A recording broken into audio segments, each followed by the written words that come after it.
दोस्तों, आज हमारे साथ फर्रुखाबाद से अजीत सिंह यादव जी मौजूद हैं। अजीत सिंह यादव जी, हमारे चैनल पर आपका स्वागत है।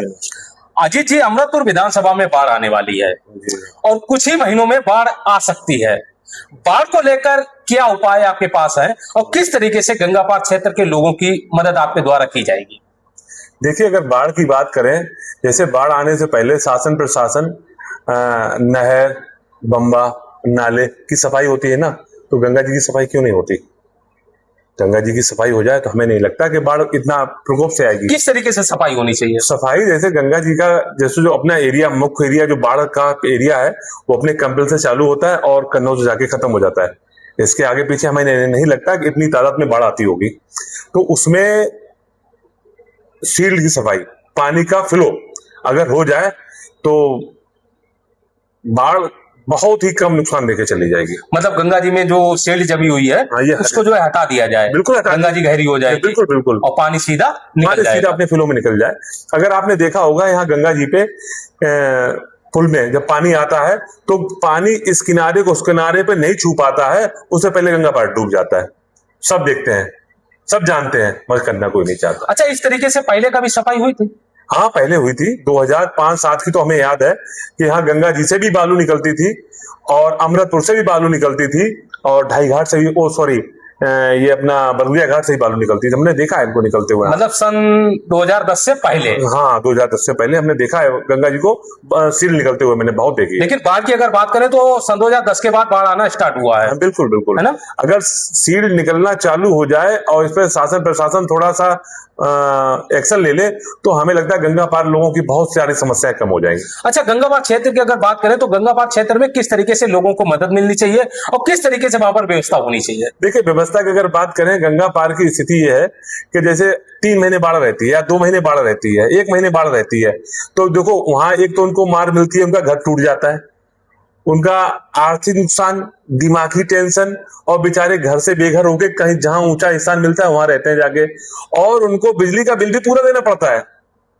जबकि लाइट खंभे होने में लगभग 2-3 महीने और लग जाते हैं उनके यहाँ लाइट व्यवस्था होने में, मगर उनको बिल पूरा देना पड़ता है। इस बात से हम सहमत हैं आपकी। शासन प्रशासन को ये सोचना चाहिए और बिजली विभाग को भी सोचना चाहिए कि अगर आपकी लाइट नहीं पहुंच रही है तो वहां पे, और वो भी आदमी प्रभावित है, बाढ़ से प्रभावित है, तो उसको थोड़ी राहत देनी चाहिए। अच्छा, गंगापार क्षेत्र में आपने काफी जो है भ्रमण किया और वहां पर काफी आपके द्वारा लोगों को मदद पहुंचाई गई। गंगापार क्षेत्र के लोगों को क्या कहना है, किस तरीके से वहां के लोग चाहते हैं, क्या होना चाहिए? देखिए, आप 4 विधानसभा है फर्रुखाबाद में, जितने सही और बढ़िया लोग गंगा पार में हैं और जितना मतलब दयनीय स्थिति और सबसे अगर खराब स्थिति में लोग अगर जीवन यापन करने वाले हैं तो गंगा पार में है। मेरे द्वारा राहत भी सबसे ज्यादा गंगा पार में ही करी गई है और अब हम करते भी रहेंगे। हम तो ये कहेंगे, गंगा पार लोग जो असहाय हैं, जिनकी कोई नहीं सुनता, वो हमसे कहें। मैं उनके जिस लायक हूं, मैं उनके साथ खड़ा होने का काम करूंगा। जिस स्थिति में, परिस्थिति में अगर जिसको भी अगर हमारी कहीं जरूरत पड़ती है और वो हमसे कहेंगे तो मैं उनके साथ जरूर खड़ा होने का काम करूंगा, हर स्थिति परिस्थिति में। फर्रुखाबाद में अगर हम लोग बात करें तो फर्रुखाबाद में काफी नेतागण है जिनके पास पद है और पावर भी है, लेकिन आपके पास ना कोई पद है ना पावर है। किस तरीके से कब तक मदद करते रहोगे? देखिए, एक अपने पावर तो सिर्फ ईश्वर का एक आशीर्वाद होता है। ईश्वर की आप इच्छाएं लेके चले हैं तो आपको एनर्जी तो ऐसे ही मिलती रहेगी।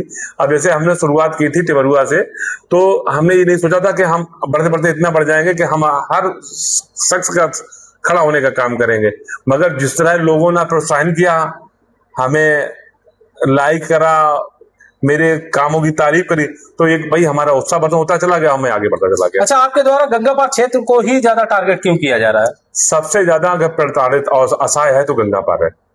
मैंने 4 विधानसभा नहीं, हम तो कन्नौज तक गए हैं, मगर जितना परेशान आदमी गंगा पार का है इतना कहीं नहीं है। गंगा पार में आप जाके देखिए, बाढ़ को पूरा 1 साल होने जा रहा है, सड़क आज तक नहीं बनी है। आप देखिए गंगा पार में जाके आदमी बेचारा कैसे आता है, कैसे जाता है, आप वहां जाके देखिए।